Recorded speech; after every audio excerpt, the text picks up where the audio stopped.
जय जय राम कृष्ण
हरे साऊंड आहे ना दोन ते तिकडं करा त्याची तोंड तिकडं करा फक्त मला मॉनिटर मधले आवाज द्या तेवढं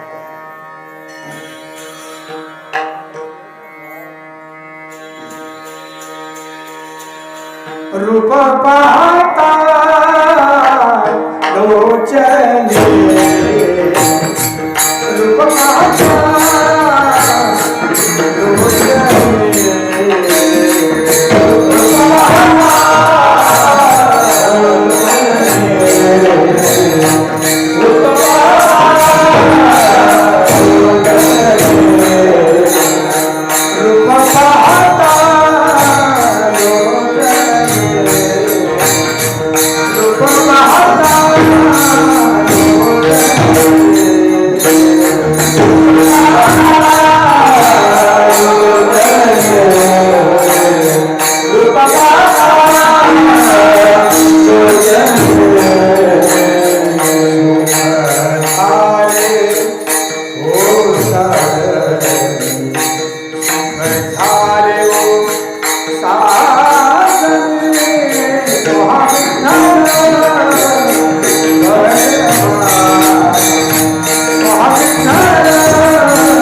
सादर भावे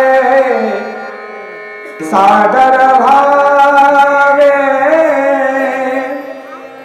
सादर भावे देव ठेविल तैसे देव ठेविल तैसे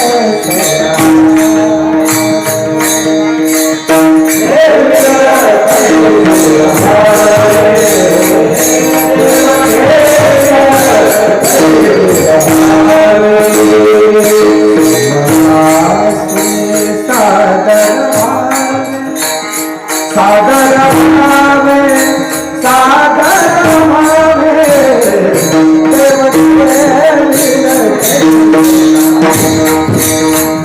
देव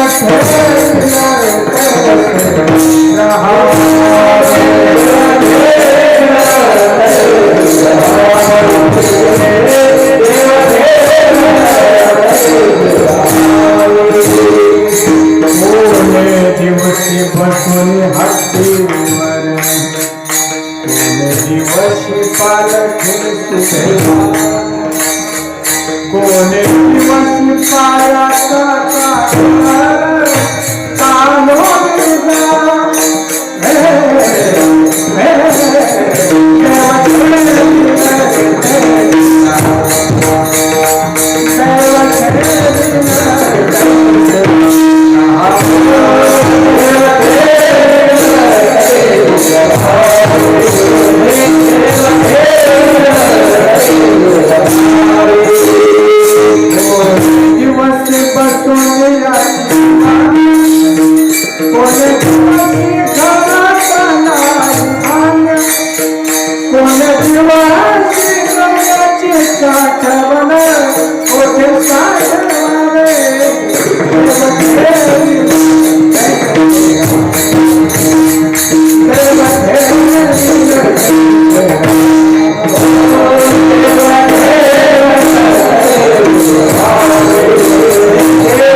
समयाशी सादर व्हावे,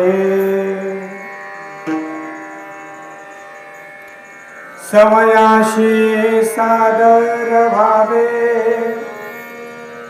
देव ठेवील तैसे राहावे.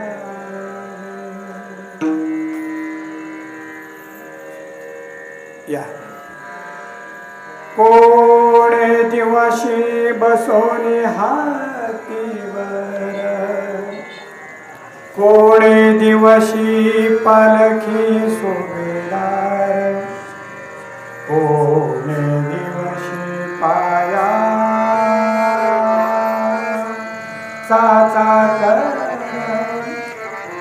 चालून जावे, समयाशी सादर व्हावे, देव ठेवील तैसे राहावे. कोणे दिवशी बसोनी याची मन, कोणे दिवशी घरात नाही धान्य, कोणे दिवशी द्रव्याची साठवण, कुठे थमापवरच कुठे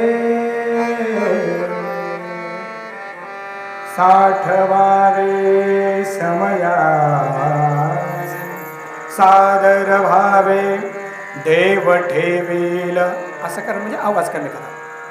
देव ठेवील तैसे कोणे दिवशी माहिती चालून, करा कमी आवाज माझा. कोणे दिवशी प्राण जाती घेऊन, कोणे दिवशी स्मशानी जाऊन एकटे रहा, समयासी परे परे, समयासी सादर व्हावे, देव ठेवील तैसे राहावे. कोणे दिवशी होईल सद्गुरूची कृपा, थोडासा विको टाकायचा याच्यामध्ये, थोडासा गाताना. कोण दिवशी चुकती जन्म मरणाचा खेपा, कोण दिवशी सावद्याच्या बापा, दर्शन द्यावे, समयाशी सादर व्हावे, देव ठेवील तैसे राहावे. महायोग पीठे तटे भीमरथ्या, वरं पुंडरीकाय दातुं मुनीन्द्रे, समागत्य तिष्ठन्तमानन्दकन्दं, परब्रह्मलिंगम. थोडासा गेन वरचा. भजे पांडुरंगम, पांडुरंगा करू प्रथम नमन, प्रथम नमन,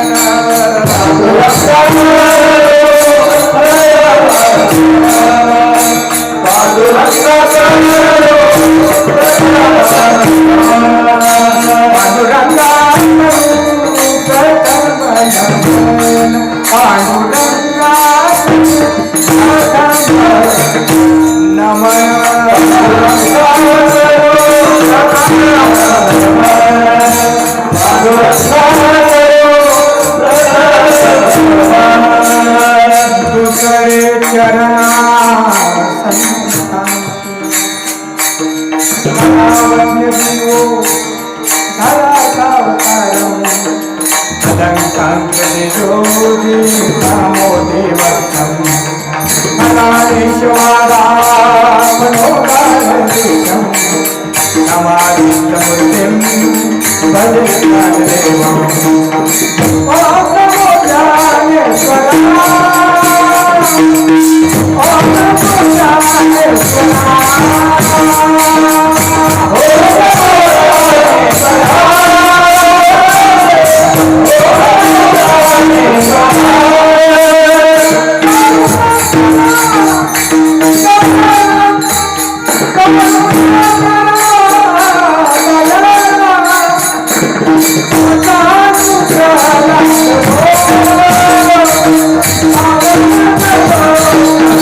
कहे पायावरी या वारकरी संतांच्या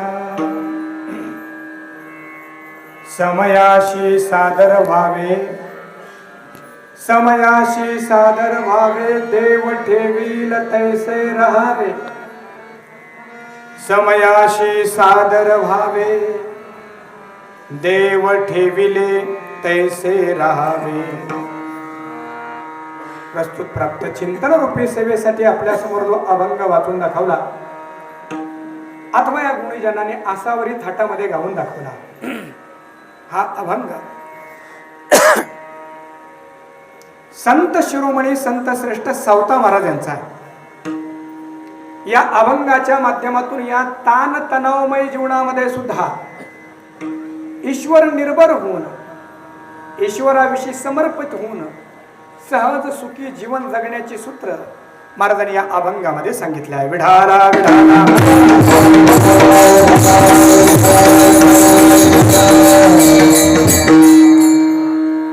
संत सम्राट भगवान ज्ञानेश्वर महाराज वैराग्य ग्राहक ऐसी तुको भराया. आवाज तो घुमतोय तो कमी करा, सरळ आवाज करा. शांती ब्रह्म एकनाथ महाराज करा, अजून कमी करा. आवाज तो घुमतोय तो कमी करा. श्रीराम श्रीराम श्रीराम. आणि आता द्या आवाज. गेन दे ना, इकडून द्या ना आवाज. जास्त पण गेन वाढवू नका, ते पत्र्यासारखं वाजेल. एकदाच करून घेऊया आपण. आवाज येता गेन शिवाय द्या थोडासा इकडून. ऐकून द्या. श्रीराम श्रीराम श्रीराम. आता काय करायचं, गाताना थोडासा विकू द्यायचा आणि बोलताना सरळ सरळ करायचं. एवढी सेटिंग आहे, बाकी काय नाही. आता आवाज थोडा कमी केला तरी चालेल. जो आवाज जो घुमतोय तो कमी करा. श्रीराम श्रीराम. त्याचा विको असेल तो कमी करा, एकदम प्लेन करा. बेस कमी करा, थोडासा करा बेस करा. श्रीराम श्रीराम. हा. विठाला विठाला.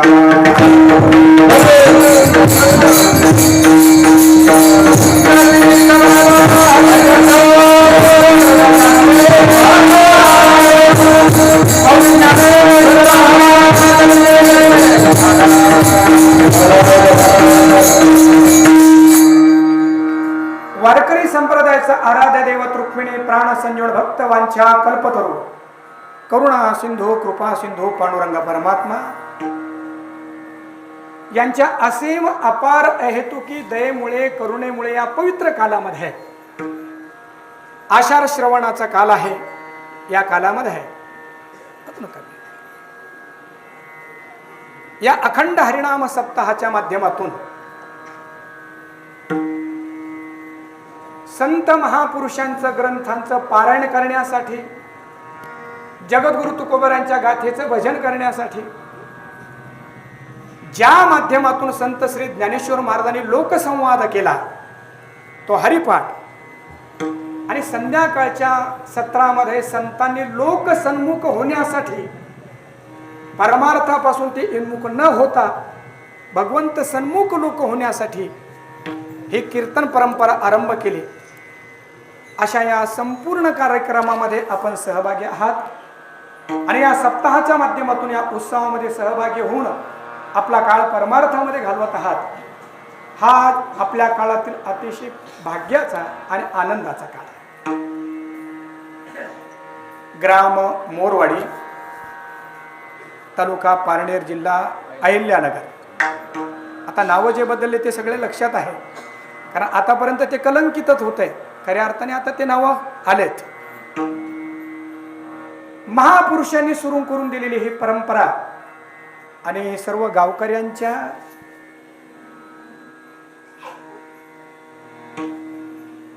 सहकार्याने, एकत्रीकरणाने अनेक वर्षापासून सुरू असलेला हा अखंड हरिनाम सप्ताह याही वर्षी अतिशय उत्सवपूर्ण आणि उत्साहपूर्ण वातावरणामध्ये जवळपास 2 महिने चाललेला हा सप्ताह आहे. 2 महिने कसा, तर मराठी महिन्याकडे थोडंसं पाहिलं तर आषाढामध्ये सुरुवात करून श्रावणामध्ये याचा समारोप आपण करतो. म्हणून 2 महिने चाललेला हा सप्ताह. आणि या सप्ताहातील आजच्या 6व्या दिवसाच्या कीर्तनासाठी अतिशय मंगलमय समयामध्ये आपण सर्वजण या ठिकाणी समोपस्थित झालेलो आहोत. ढारा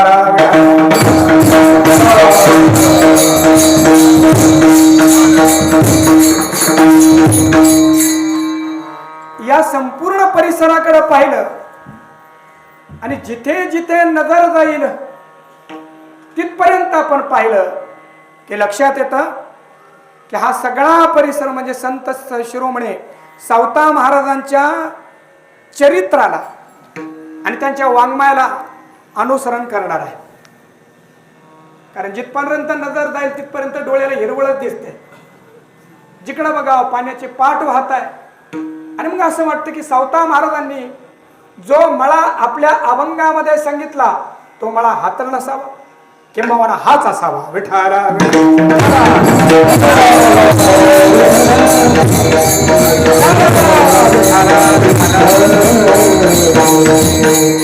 सावता महाराज बोलतात आणि रोज आपण तो अभंग गातो पण परत परत गायला पाहिजे. गावाचं नाव काय आहे? मोरवाडी. आणि इंग्लिश मध्ये मोर शब्द म्हणजे पुन्हा पुन्हा. ए दिल मागे मोर. बाकी गोष्टीपेक्षा हे अभंग मोर मोर मोर मोर परत परत परत परत ए दिल मागे मोर असं व्हायला पाहिजे.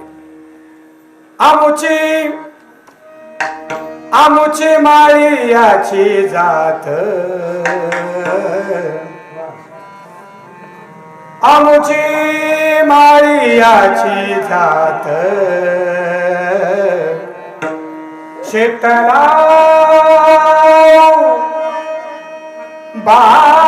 बागायत आम्हा हाती मोठ नाडा. महाराज म्हणतात आमच्या माळ्याची जात आणि माळी तो की जो शेताला बागायत करतो. शेताला ओसाड नाही, शेताला नापीक नाही, कसा करतो? बागायत करतो. आता जाता जाता ऐका सगळ्यांनी, सावता महाराज ज्या माळ्याची गोष्ट करतात तो जातीवाचक माळी नाहीये. सावता महाराज जो माळी म्हणतात ना तो माळी जगातील सर्व साधक वर्ग आहे. कसा आहे का? ही तर शेती आहेच, पण गीतेमध्ये तुम्ही 13वा अध्याय काढला आणि 13वा अध्यायातील पहिला श्लोक जर वाचला. आता कीर्तनाची परिस्थिती अशी झाली आहे की श्लोक पण असतात का? आणि काही दिवसांनी तर प्रश्नच असा निर्माण होईल की कीर्तनाला अभंग पण असतो का? म्हणून असतो बरं का. आपण श्रवण करणारे मंडळी आहात तर गीतेतील पहिलाच अध्याय आपण गीतेतील 13वा अध्याय आपण काढला आणि त्यातील पहिला श्लोक काढायचा. इदं शरीरम कौंतेय क्षेत्रम इति अभिधीयते. सोपं आहे, अवघड नाही का? इदं शरीरम कौंतेय, हे कौंतेय, हे प्रार्था, हे अर्जुना, हे शरीर जे आहे ना या शरीराला काय म्हणतात? क्षेत्र म्हणतात. क्षेत्र. आणि त्या क्षेत्राला मराठीमध्ये म्हणतात शेती. प्रत्येक साधक आपल्या जीवनामध्ये या शेतीला बागायत करण्याचा प्रयत्न करतो. म्हणजे काय? शरीर रूपी शेतीमध्ये भक्तीचा ओलावा आला, ज्ञानाचा ओलावा आला, निष्काम कर्माचा ओलावा आला रे आला, हे शेत बागायत होतं. आणि या शेतामध्ये जर भक्तीचा ओलावा नसेल तर ही शेती नापीक आहे. नव्हे, नापीक नाही, ते मड आहे. काय आहे? काय आहे? मड आहे. अंग गोरे आणि तरुणे. अशी थोडं बघ बघा गुरुजी, त्याला थोडासा बसू द्या, कायम सोबत असतो थोडस. आणि तुम्ही थोडं वाजवा.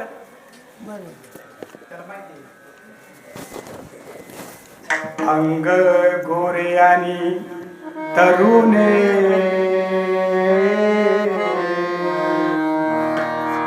वरिलेले आहे लेणे परी एकलेने प्राणे सांदिले.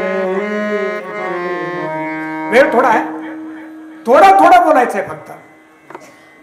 मुलगा पाहण्यासाठी गेले मुलीला आणि मुलगा पाहून आल्यानंतर घरच्या लोकांना विचारलं का मुलगा कसा काय? म्हटले मुलगा कसा आहे? मुलगा अंग गोरे आणि तरुणे. मुलगा दिसायला गोरा पा आणि रुबाबदार आहे.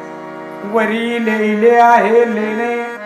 पुणे भागातला असल्यामुळे 1 किलोभर सोनं त्याच्या गळ्यात आहे. किलोभर, तोड्याने नाही. वरी लेले आहे लेणे परी कलेने प्राणे. अहो मुलगा एवढा चांगला आहे, तरुण आहे, रुबाबदार आहे. फटफटीवर निघाल्यानंतर फटाफट फटाके फोडतो. एवढा चांगला तो आहे. सोयरीक जमून आलात का? नाही जमून. का बरं? म्हणजे सगळं काय आहे. परी कलेने प्राणे सांडिले जेवी. सगळं काही आहे पण त्या शरीरात प्राण नाही. म्हणजे काय? तो मड आहे. तसं आमचं अध्यात्म असं म्हणतं की जगण्यामध्ये तुमच्या सगळं आहे. पैसा आहे, घर आहे, स्वैर्य धैर्य आहे. पण परमार्थ जर जगण्यामध्ये नसेल तर ते जीवन प्रेतवत आहे. जरा टाळी जोरात वाजवा. तुम्ही जिवंत असले तर पुरावा द्या मला. अन्यथा असं वाटेल की अर्धे गेलेत की काय. म्हणून टाळी वाजवत असं आहे बघा. टाळी वाजवण्यासाठी जसे हात मोकळे लागतात तसं मनही मोकळं लागतं. या जगामध्ये एकमेकांच्या गळ्यात पडून रडणारे लोक भरपूर आहेत. पण दुसऱ्याच्या सुखाने सुखी होण्यासाठी निरोगी मन लागतं. अजूनही जरा हळू आहे. खिशामध्ये आहे का हात? एक गोष्ट सांगतो सोमाशेठ. एक कलावंत एका ठिकाणी आपला कार्यक्रम सादर करण्यासाठी गेला. खर तर माझी घड्याळ अवकाश देत नाही हे बोलायला, पण तरी बोलतो. आणि त्या कलावंताने आपला कार्यक्रम, आपला प्रेझेंटेशन इंग्लिश मराठीमध्ये सांगायचं तर इंग्लिशमध्ये आपलं सादरीकरण सुरू केलंय त्याने. आणि मग पुढचे जे प्रेक्षक होते त्यांना आनंदित करण्यासाठी, त्यांना प्रसन्न करण्यासाठी, त्यांची रसिकता उचंबळून येण्यासाठी त्यांनी भरपूर प्रयत्न केले. तो चांगला उत्तम प्रकारचा गायकच होता, पण भरपूर त्याने प्रयत्न केले. चांगला आलाप गायला, ताना गायल्यात, वेगवेगळ्या प्रकारचे राग गायलेत, पण कोणी टाळ्या वाजवेना. एक लक्षात ठेवा, या जगामध्ये अनेक नाद आहेत, पण कलावंतासाठी सगळ्यात मधुर जर नाद कुठला असेल तर तो रसिकांच्या टाळ्यांचा आहे. कथा कीर्तन ऐकत असताना असं बसू नका. आपण आलोय ना तिथं, आपण रसिक आहोत, त्याची दाद द्या. म्हणून ऐकणं लांबच आहे हो. कसं ऐकावं याला सुद्धा अक्कल लागते. वेगळी गोष्ट आहे ती. रसिक असावं लागतात माणसं. त्याने सगळा प्रयत्न करून पाहिला, कुणी काही टाळ्या वाजवेना. त्याने आयोजकाला सांगितलं, मी माझी सगळी शक्ती पणाला लावतोय. माईक जर नीट लागलेत की सहज बोललं तरी होतं. हे छान लागलेत आता. आणि लागले नाहीत की माणूस जास्त करायला जातो आणि अजून बिघडून जातो. असं आहे. जेवढी शक्ती आपण लावू तेवढं तेवढं तेवढं ते अजून कमी होतं. त्याने सगळी शक्ती लावली पण टाळ्या कोणी वाजवेना. त्याने आयोजकाला बोलून घेतलं. म्हणजे इकडे आहो. ते म्हणले बोला. अहो म्हटले, मी एवढ्या शक्तीपणाला लावतोय, मला जेवढं येतं तेवढंही करतोय, जे येत नाही तेही करतोय. माणसं प्रसन्न होत नसेल ना तर आपल्याला जे येत नाही तेही माणसं करतात. जे करणारे त्यांना विचारा. पण यातलं कोणी टाळ्या वाजवेना. सगळ्यांचे हात आपल्या कुठे काय माहिती. शिक्षक इकडे हळू सांगतो कानात, माईकच्या बाजूला. म्हणजे बोला. हे खाली बसणारी माणसं जे आहेत ना, हो म्हणजे ते आता श्रीमंत झाले, पण हे सगळे पॉकेट मार होते पूर्वीचे. या सगळ्यांचे हात एकमेकांच्या खिशांमध्ये आहेत, त्यामुळे टाळ्याने वाजणार. जेव्हा बसणारे माणसं हात दुसऱ्यांच्याच खिशात घालून बसलेले असतात, टाळ्या वाजवणं अवघड होतं. थोडा इति गुह्यतम म्हणून शास्त्र आहे, बरेच अर्थ निघेल त्याचे. म्हणून टाळ्या वाजवण्यासाठी दुसऱ्यांच्या खिशात हात नकोय, डोक्यामध्ये दुसऱ्यांचा विचार नको, कीर्तनामध्ये आलं तर भगवंताशिवाय दुसरं डोक्यात नको. आणि असं काही झालं की हृदयापर्यंत ते विचार येतात आणि आपोआप हृदयाला भावलेला विचार टाळींच्या द्वारे अभिव्यक्त होतो. विढाला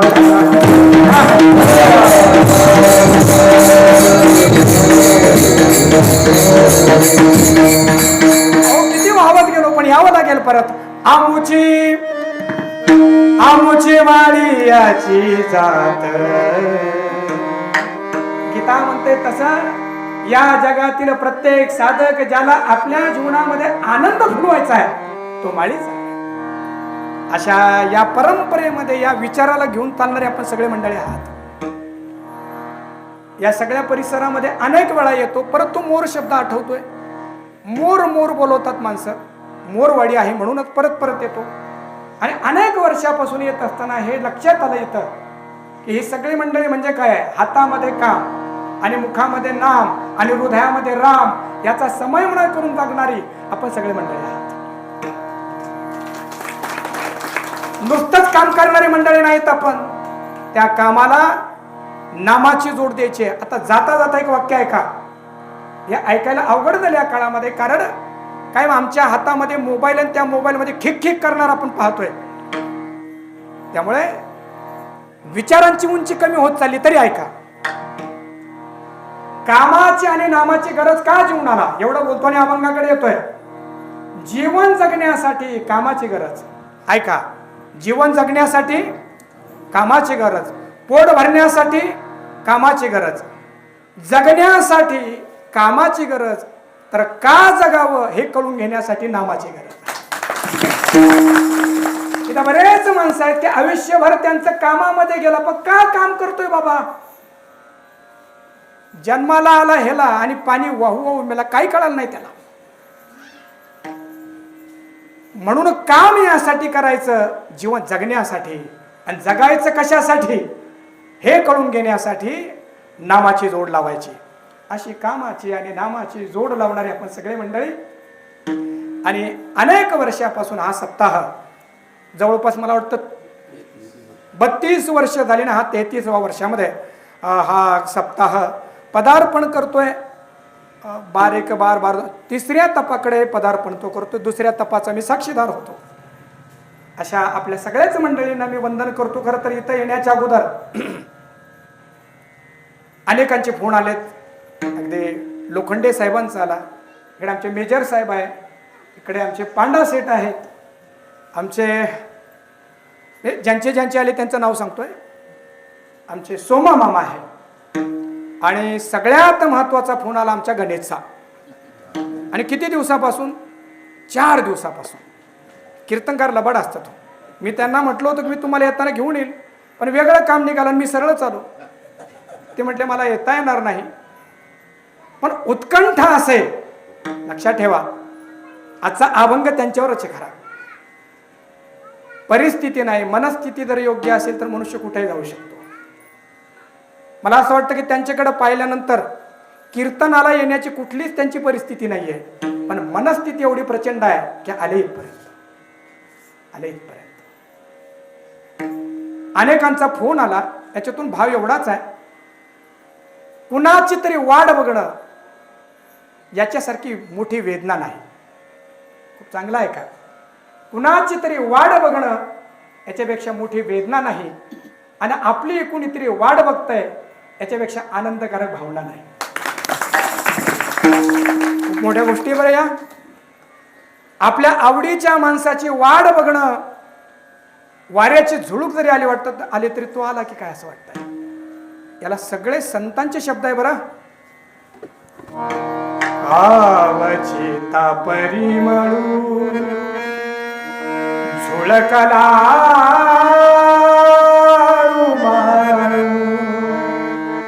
मी मने गोपाळू आला गे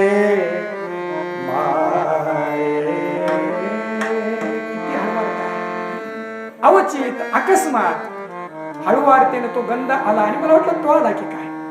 म्हणून वाट बघण्यासारखी वेदना नाही. आणि कुणीतरी माझा वाट बघताय याच्यापेक्षा आल्हादकारक भावना नाही. म्हणून कीर्तनकारांना कोणी एवढं फोन करत नाही आणि गेल्यानंतर तर करतच नाही. पण या मंडळींचं विशेषत्वाने मोर मोर मोर त्यामुळं येत असताना की नाही नाही वाट बघताय तेवढा आनंद वाटतोय. आणि अशा ह्या सगळ्याच मंडळींना नतमस्तक व्हायचं आहे.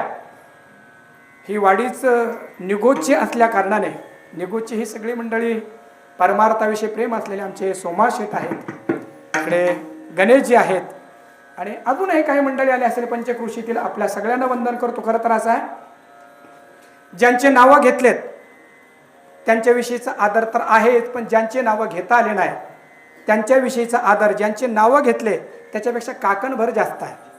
त्याचं कारण नावं घेऊन यांचे ऋण फेडून टाकलेत, परंतु तुमचे ऋण मला फेडता आले नाही. विठाला विठाला.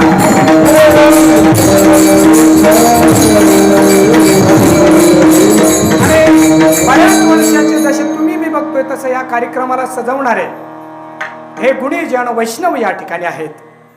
परमार्थ करायचा तो मोह जाण्यासाठी म्हणून परत परत म्हणायचं मोहन मोहन मोहन. म्हणून आपल्या हृदयातील मोह जाण्यासाठी नाद ब्रह्माच्या माध्यमातून जे आपल्या सगळ्यांना सांगताय, मी आलो ना आता, आतापर्यंत मोह होता, आता मोह न. असे आदरणीय मृदंग सम्राट मृदंग अलंकार मोहनजी अनेक वर्षापासून इथं येऊन कीर्तनकाराला साजेशी अभंग कसा गावा त्याच्या हृदयामध्ये शिरून अनुरूपाशी साथ करणारे. आणि मला वाटतं की मोह गेला की जीवनामध्ये येतो तो संतोष. आहेत का यावर्षी? आहेत. आज दिसत नाहीये. असे आमचे संतोषजी महाराज, त्याच्यानंतर हरी महाराज आहेत, गणेश महाराज आहेत आणि आपण सगळेच आहात. आपल्या सगळ्यांना वंदन करतो. आणि सावता महाराजांचा हा सेवेसाठी घेतलेला अभंग, आमचे शिवाजी महाराज सुद्धा हा अनेक वर्षापर्यंत जाऊ तेव्हा आपल्याला कळेल की अभंग म्हणजे मोटिवेशनल स्पीकरने बोलावं असे हे अभंग आहेत. तर या राहिलेल्या वेळामध्ये मला याची जाणीव आहे की याच्यानंतर अजून महत्वाचा कार्यक्रम राहिलेला आहे, ऐका ना याच्यानंतर. त्यामुळे त्या कार्यक्रमामध्ये आणि तुमच्यामध्ये मी कुठलाही विरह न आणता अगदी योग्य वेळी आपल्याला जेवणापर्यंत जाता येईल असं मी माझ्या जबाबदारीनं तो प्रयत्न करेल. मध्ये मध्ये जेव्हा जेव्हा भगवंताचं भजन होईल हाताने टाळी आणि मुखाने भजन करा. आपल्या हात दुसऱ्यांच्या खिशात नाही याची मला जाणीव आहे. विठाला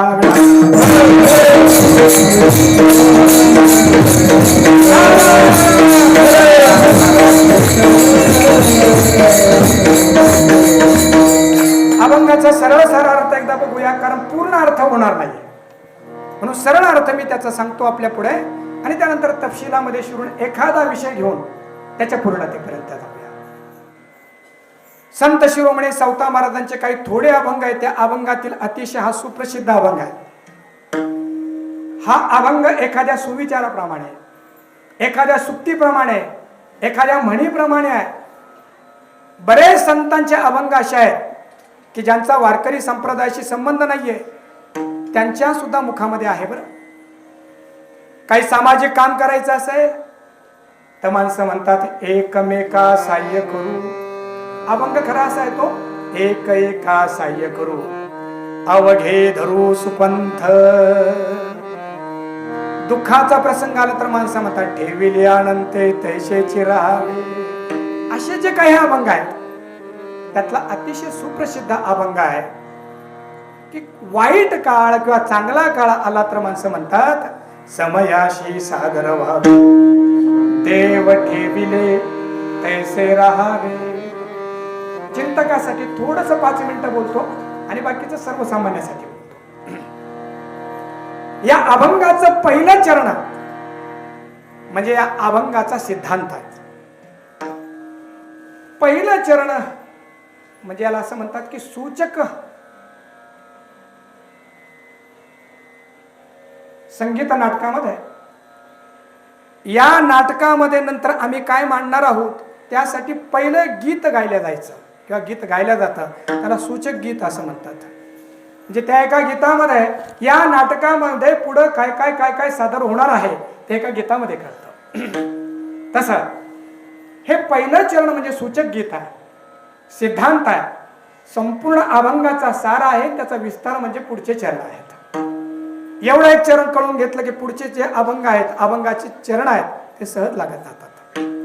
समयाशी सादर व्हावे जो समय आपल्या पुढे येईल त्याला सादरतेनं सामोरं जावं म्हणजे काय, त्याचा स्वीकार करावा. आणि स्वीकार करावा म्हणजे काय करावं लागेल, देव ठेविले तैसे राहावे. जे देव ज्या परिस्थितीमध्ये ठेवील त्या परिस्थितीमध्ये कुठली तक्रार न करता जगणं, याच नाव समयाशी सादर व्हावे. देव ठेविले तैसे राहावे. आता याचा विस्तार, आता समयाशी सादर व्हावे याचा विस्तार म्हणजे पुढचे 2 चरण आहेत. समय म्हटला, वेळ म्हटला, काळ म्हटला, परिस्थिती म्हटली की त्याचे 2 प्रकार आहेत. एक चांगला काळ आणि एक वाईट काळ. या दुसऱ्या चरणामध्ये अगदी यशाच्या शिखरावर तुम्ही असाल, हा चांगला काळ आहे. कोणे दिवशी बसोनी हत्तीवर. हे काळ असा असेल की हत्तीवर तुमच्या मिरवणूक निघतील, तुमचे लोक जय जयकार करतील. आणि या काळामध्ये सुद्धा या काळाचं स्वागत करा बरं, वाहून जाऊ नका. कोणे दिवशी पालखी सुभेदार. पण काळ बसून राहत नाही, चांगला असो की वाईट असो. कधीतरी हत्तीवर बसणारा मनुष्य सुभेदार त्याला व्हावं लागेल. तोही काळ बसून राहणार नाही, कधीतरी त्याला सैनिक म्हणून चालत जावं लागेल. आणि अशाही काळामध्ये मन बिघडू देऊ नको, समयाशी सादर व्हा. आता दुसरं जे चरण म्हणजे तिसरा, या चरणामध्ये दरिद्रतेकडून हालाकीच्या परिस्थितीमधून उन्नतीकडे जायचं आहे. कोणे दिवशी बसून याची मन.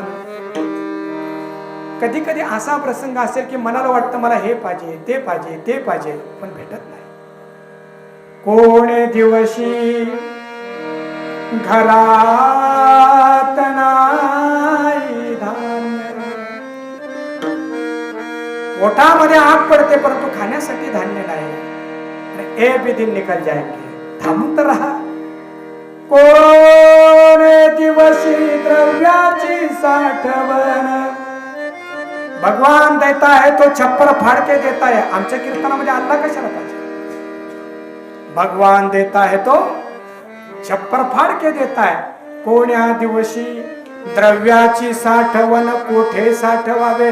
अरे एवढं मिळेल की कुठं ठेवावे समजा आला नाही. 2 चरण झाले. किती गोड अभंग आहे शिवाजी महाराज. चांगला काळ म्हटला तरी, वाईट काळ जरी म्हटला तरी त्याचा एक अंत असतो, त्या अंताचं नाव मरण आहे. म्हणून महाराज म्हणतात चांगला काळ येईल, वाईट काळ येईल, पण एका गोष्टीला विसरू नको. कोणत्या. कोणे दिवशी यमयेचा. कोणे दिवशी प्राण जाती घेऊ. बाबा एक दिवस यम चालून येईल आणि प्राण घेऊन जातील रे ते. कोणे दिवशी स्मशानी जाऊ एकटे राहावे. स्मशानामध्ये जाऊन एकट्याला पण राहावं लागेल. त्याही काळामध्ये समयासी सादर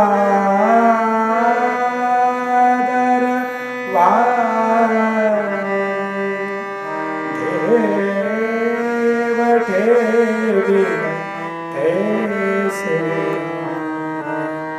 आता या कीर्तनात 2 गोष्टी होऊ शकतात. लागली तर झोप लागेल आणि झोप लागली नाही तर समाधी लागेल. फायदा दोन्हीमध्ये पण आहे.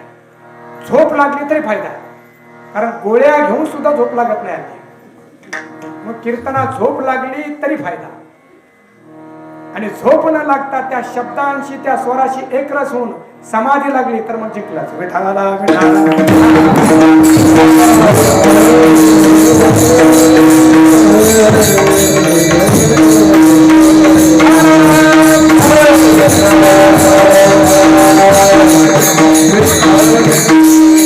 जगामध्ये वावरत असताना मृत्यूला विसरू नको बाबा.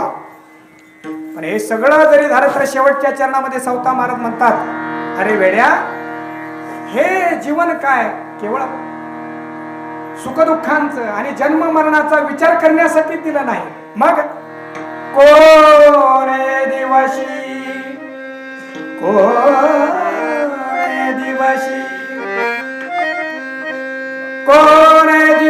होईल सद्गुरूची कृपा. अरे बाबा, सुखाचा काळ येईल, दुःखाचा काळ येईल, परंतु मरणाच्या अगोदर मात्र एक करा, तुला मनुष्य देह मिळाला ना, कोण दिवशी होईल सद्गुरूची कृपा, कोण दिवशी चुकते जन्म मरणाच्या खेपा. जीवनामध्ये येऊन सद्गुरूंना शरण जा आणि या जन्म मरणाच्या खेपा चुकतील कशा हा प्रयत्न करा. कोणी दिवशी सावत्याच्या बापा, सप्ताहाला 33 वर्ष झालंय पण स्वप्नामध्ये कधी देव आला नाही. कोणे दिवशी सावत्याच्या बापा दर्शन द्यावे, समयाशी सादर भावे. विठाला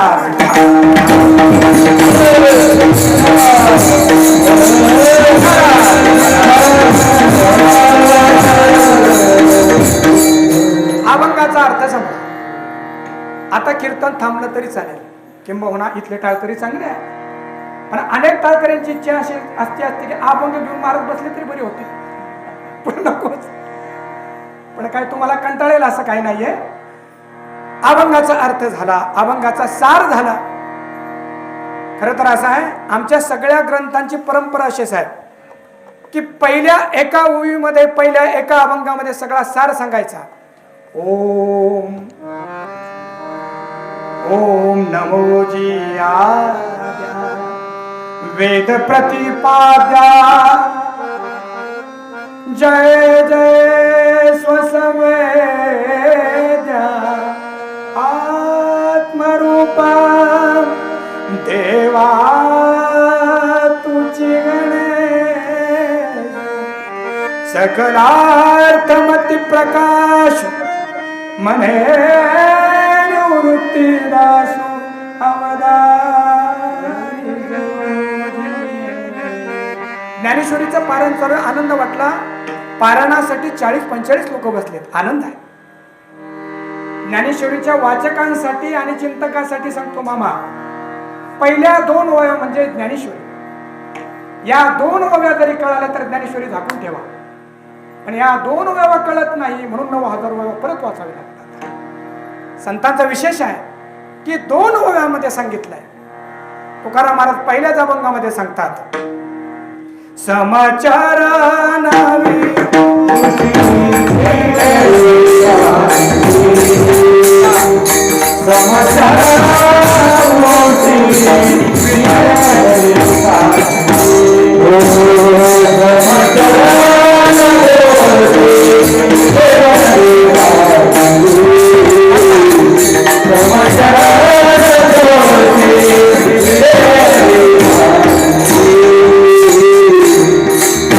माझे हरी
आपल्या सगळ्यांना लक्षात यावं, तुमच्या दृष्टिकोनातून माझ्या लक्षात यावं म्हणून अभंगाच्या तपशिलामध्ये शिरूया.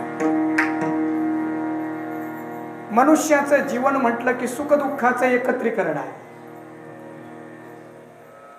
संपूर्ण आयुष्यामध्ये मनुष्य सुखाने जगला असं होत नाही आणि केवळ दुःखाने जगला असं होत नाही. सुखदुःखाची खिचडी, सुखदुःखाचं मिश्रण म्हणजे जीवन आहे. मौली बोलतात, सुखदुःखाची खिचडी जेविजे कची ताटे एथ ये मरण वाटे पडिले नुते. सोपं. ज्ञानेश्वर महाराज म्हणतात सुखदुःखाची खिचडी एकत्र खाण्याचं ताट म्हणजे मनुष्य शरीर आहे. संपूर्ण आयुष्यामध्ये सुखदुःखाची खिचडी एकत्रपणे करून खायची आणि त्याच्यासाठी देवाने आम्हाला जे ताट दिलं त्याचं नाव काय आहे? शरीर. थोडक्यात काय, मानवी जीवनामध्ये सुखदुःखाचा पिच्छा सुटत नाही. जगातल्या अनेक लोकांनी विचार केला सुखदुःख का आलं, कुठून आलं, काय येतं. इंटरनेट 5G पर्यंत गेलंय. शास्त्रज्ञ चंद्रापर्यंत जाऊन पोहोचले, परंतु सुखदुःख मानवी जीवनामध्ये काय येतात त्याचं उत्तर त्यांना सापडलं नाही आणि सापडणार नाही. पण संत म्हणतात की आम्ही त्याचं संशोधन केलं. तुकाराम महाराज म्हटलंय मनुष्याच्या जीवनामध्ये सुखदुःख येतात याचं मी संशोधन केलं आणि त्याचं उत्तर मला सापडलं की सुखदुःख का येतात. जन्माचे ते मूळ पाहिले शोधून,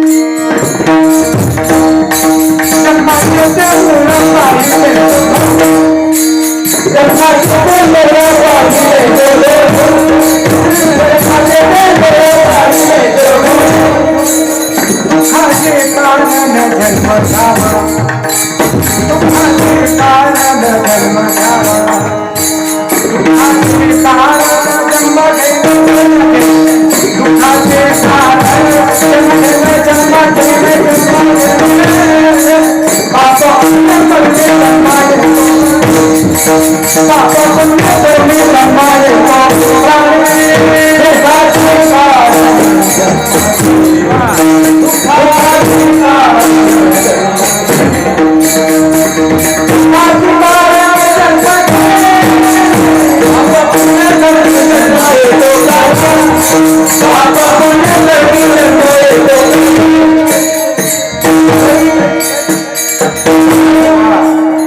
एकदा उदयांच्यासाठी त्याला गोड वाजवता.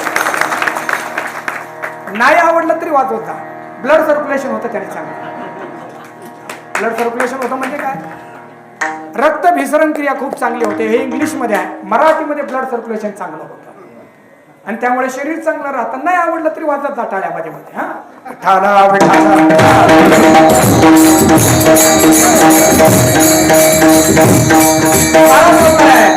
जन्माचे ते मूळ पाहिले शोधोनी.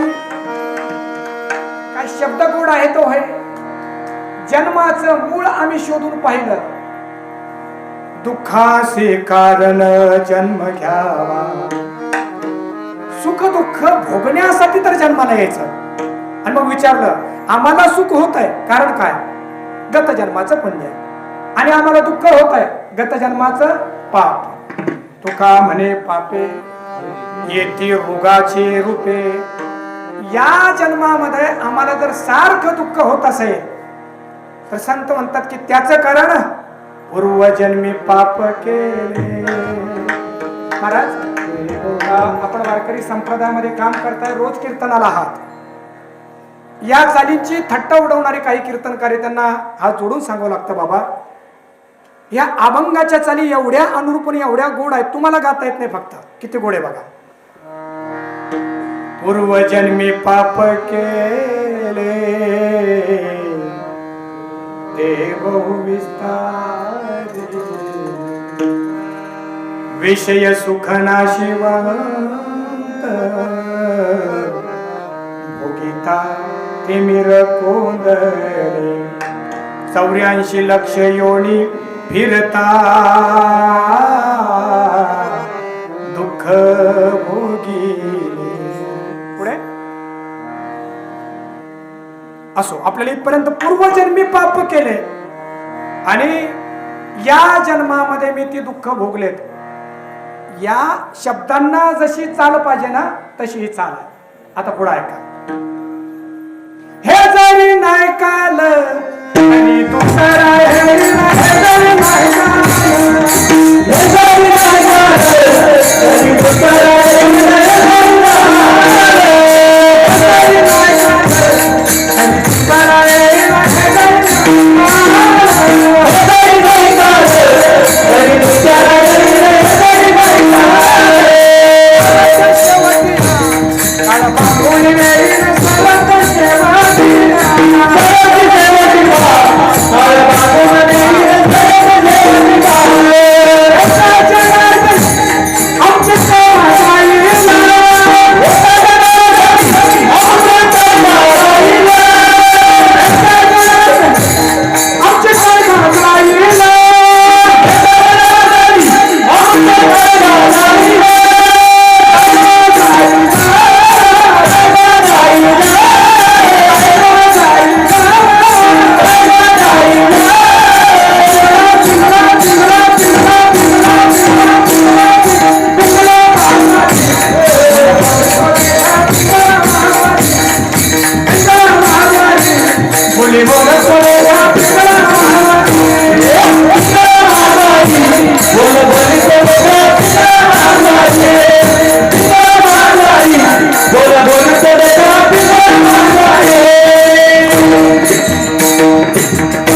आता इथं माझ्या जवळ थांबा. आता टाळ्या वाजवल्या. आता थोडं पुढं ऐकून घ्या. दवाखान्यामध्ये एखादा रुग्ण गेला, तुम्हालाच विचारतो. दवाखान्यामध्ये एक रुग्ण गेला आणि डॉक्टरने त्याच्या सगळ्या चेकिंग केल्यात आणि डॉक्टरने त्याला सांगितलं, बाबा तुझ्या रोगाचं निदान झालंय आणि असं लक्षात आलं की तू 8 दिवसामध्ये मरणार आहे. बरोबर आहे. काय कराल तुम्ही? सगळ्यांना विचारतो. 8 दिवसामध्ये तुम्ही मरणार आहे, काय करशाल? नाचायला लागेल. डॉक्टरने सांगितलं तू मरणार आहे, तुम्हाला मी मरणार आहे, चला नाचा सगळे. अरे होत नाही रे तसं. इथं अभंग असा सांगतोय, बाबा हे जर तू ऐकलं नाही तर काळ येईल, तुला धरून नेईल. आणि माझं जर तू ऐकलं नाही तर माझं काय जाईल? एवढ्या डोक्यांचे आम्ही काय खोबरे केले की काय? सप्ताहाचा खर्च किती केला? 10 लाख केला. काय केला? पिंगळा वाजवला आणि पिंगळ्यावर आम्ही नाचलोय. ज्या पिंगळ्याने जागृत व्हायला पाहिजे त्या पिंगळ्यावर बेधुंद होऊन अफूच्या गोळ्यासारखे आपण नाचतोय. ही प्रगती नाही, विचारांची अधोगती. आणि ज्यांना आपण सांगितलं हलग्या वाजवू नका, ते म्हटले महाराज मौज मजा कधी करायची? अरे वारी मौज मजासाठी केली तुम्ही. बसा खाली, जरा स्वर द्या मला. मध्यम.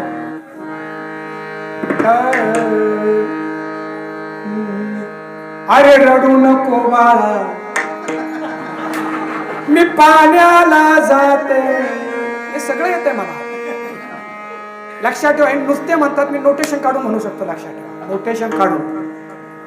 अरे रडू नको बाळा, अरे मी पाण्याला जाते, पाण्याला जाते पाणी घेऊन.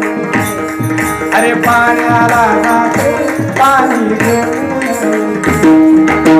लोण्याचा गोळा, अरे लोण्याचा गोळा तुझ्या तोंडात देते. अरे रडू नको बाळा, तुझ्या थोबाडीत देते, थोबाडीत देते ते काशी करून येते. अरे थोबाडीत देते काशी करून येते. माणसाने महाराज याला काय म्हणावं? या अभंगाला काय चाल लावावी? या अभंगाला कुठल्या संताचं चरण लावावं? नामा म्हणे, तुका म्हणे, की एका जनार्दनी? बोललं नाही, तुझ्या बापाचं नाव लाव. कडुबा म्हणे, सखुबाई म्हणे, काय लावलं तरी चालेल.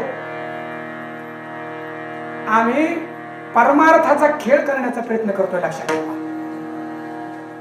महाराज. प्रश्न निर्माण झाला मोहन महाराज की आपण वागतोय ते चुकीचं तर नाहीये. आम्ही जे करतोय आतापर्यंत जे केलं ते चुकीचं करतोय की काय? समाजामध्ये समाजाचा पाहण्याचा दृष्टिकोन अध्यात्माकडे असा झालाय, आम्हाला असं वाटायला लागलं आपण अभ्यास केला चुकीचं केलं की काय? मुजरा मानाचा अरे म्हणता येईल ना, ते मुजरा करण्यासाठी नाही बोलवलो तुला, तू म्हण ना जोहार माय बाप जोहार, अरे तुमच्या महाराजाने महार जोहार माय बाप. आम्हाला चालेल नाही, संगीताचा मी भोगताय, तुम्ही पोवाड्याचे गाण्याचे स्वतंत्र कार्यक्रम करा, पण तेही स्वतंत्र तुम्हाला करता येत नाही, कीर्तनही करता येत नाही, मग कीर्तनही होईना आणि पोवाडा पण होईना. खरं जर तुम्ही कलावंत असेल तर गाण्याचा कार्यक्रम करा, होतात ना तसे. असो, पूर्वजन्मी पाप केले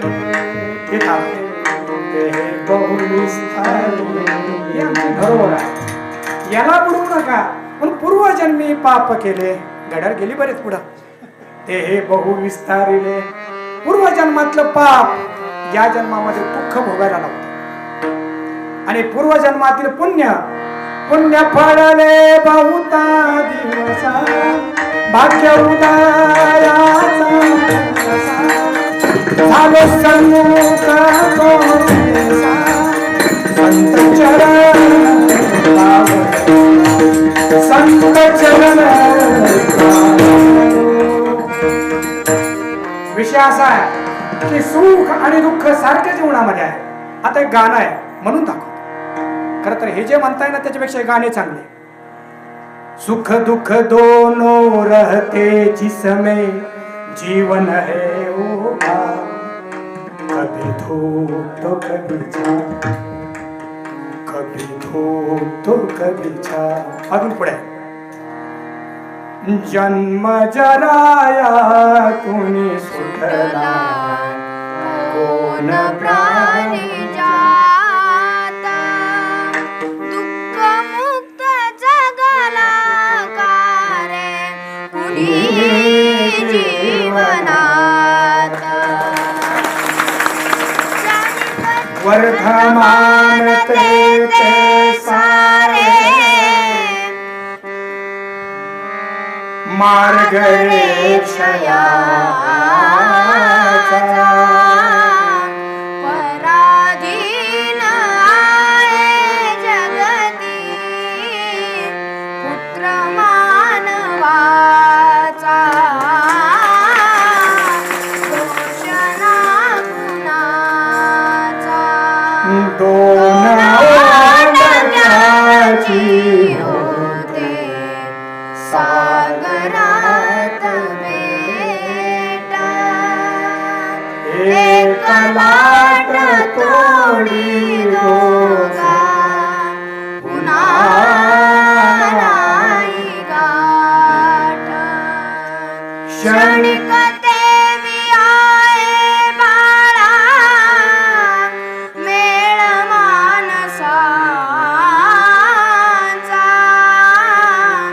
पराधीन आहे जगती पुत्र मानवाचा. दोषणा गुणाचा दैव जात दुःखे भरता. दैव जात दुःखे भरता. दोषणा गुणाचा. पराधीन आहे जगती पुत्र मानवाचा. दोषणा गुणाचा. सावता महाराज म्हणतात त्याचं उत्तर मी तुम्हाला देतो. तुम्हाला सुख व्हायचं ना जगण्यामध्ये, सुख दुःखाच्या अतीत व्हायचंय ना, त्याचं हे उत्तर आहे. समयासी सादर व्हावे देव ठेविले तैसे राहावे. महाराज हे 1 तासाचं आणि 1.5 तासाचं काम नाही आहे, साधारण त्याचं वर्कशॉप घ्यावं असा अभंग आहे. फक्त 5-10 मिनिटामध्ये आहे, मी थांबणार आहे. महाराज म्हणतात की सुख दुःख असे जाणार नाही, समयाशी सादर व्हावे. जो समय तुमच्या पुढे येईल ना, त्या समयाला तुम्ही सादर होता यायला पाहिजे. म्हणजे काय? जो काळ तुमच्या पुढे येईल, जो परिस्थिती तुमच्या पुढे येईल, त्या परिस्थितीचा स्वीकार करता यायला पाहिजे. हे बोलायला सोपं आहे.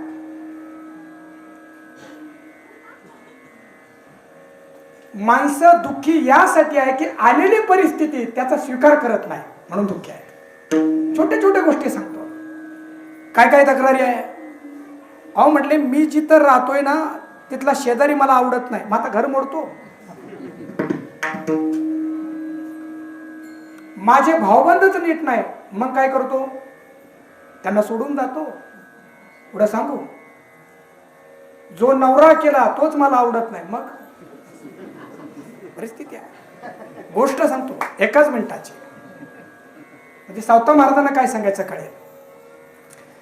सावता महाराज म्हणतात की जो प्रसंग तुमच्या पुढे आला, जो परिस्थिती तुमच्या पुढे आली आहेत, त्याच्यासोबत झगडत बसू नका. जे माणसं झगडत बसलेत ते तणावामध्ये गेले, आणि त्या परिस्थितीमध्ये ज्यांनी मनस्थिती बदलली ते माणसं त्या दुःखामध्ये सुद्धा आनंदाच्या राजमार्गाला लागलेत.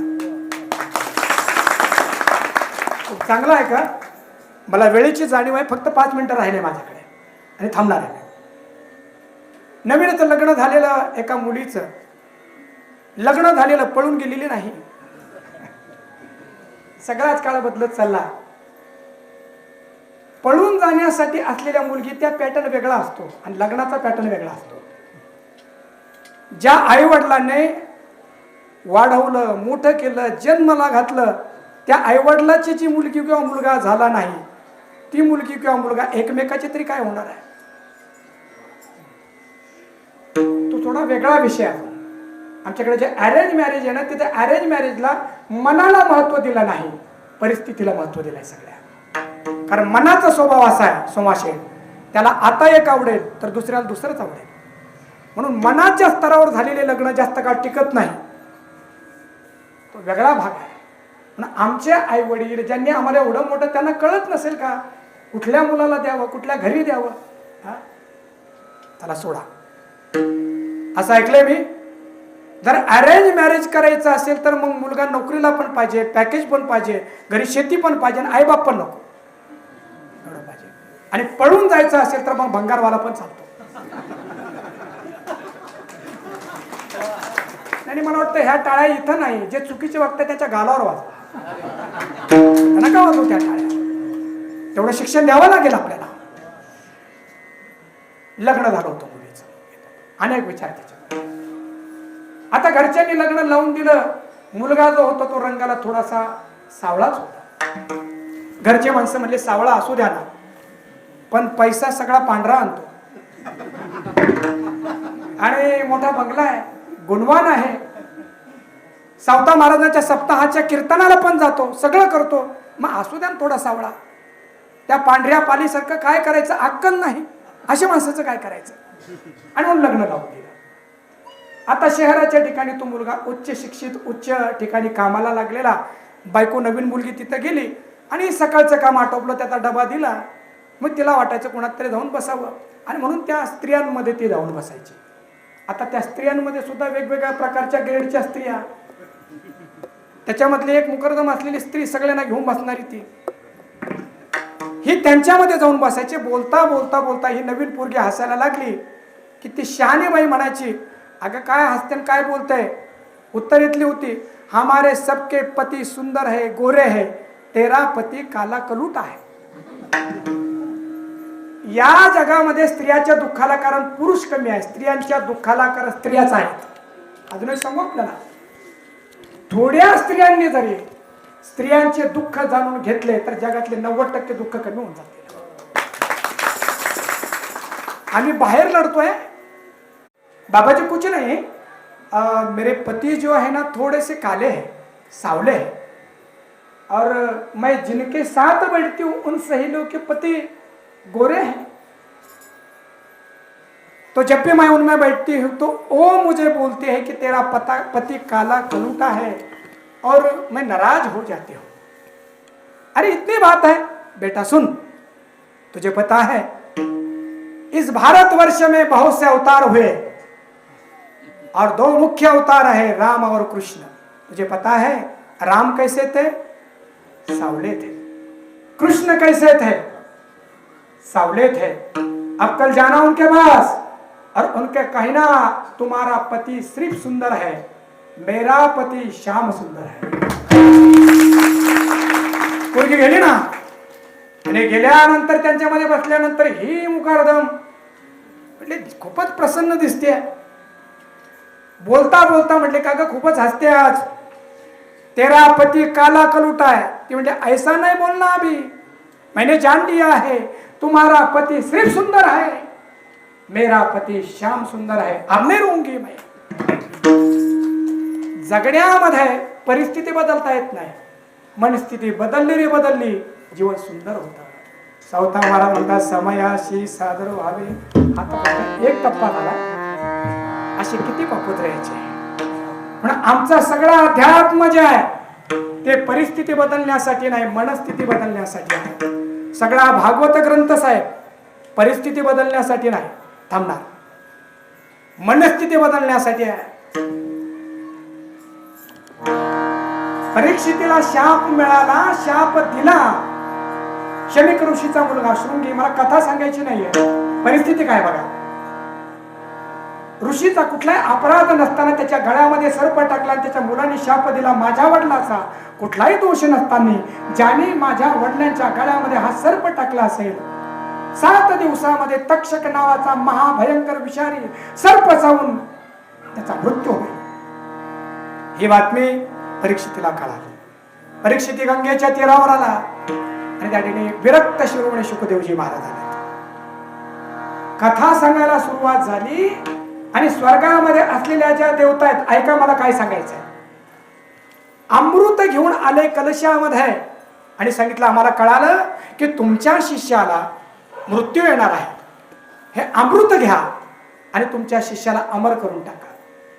बघा सगळ्या देवता म्हणत होत्या परिस्थिती बदलून टाकूया, शुकदेवजी म्हणतात अरे वेड्यानो, आता जरी हा अमृत पिऊन अमर झाला तर कायमचा अमर होणार नाही, पण भागवत अमृत जर पिला तर हा कायमचा अमर होईल। ऐका पुढे ऐका। कथा लोके पकाच कोमनिर्महा ब्रह्मरातो विचारेवं तदा देवाया अत पृच्छामि संसिद्धिं योगिनां परमं गुरुं पुरुषस्य यत्कार्यं क्रियमाणस्य सर्वदा।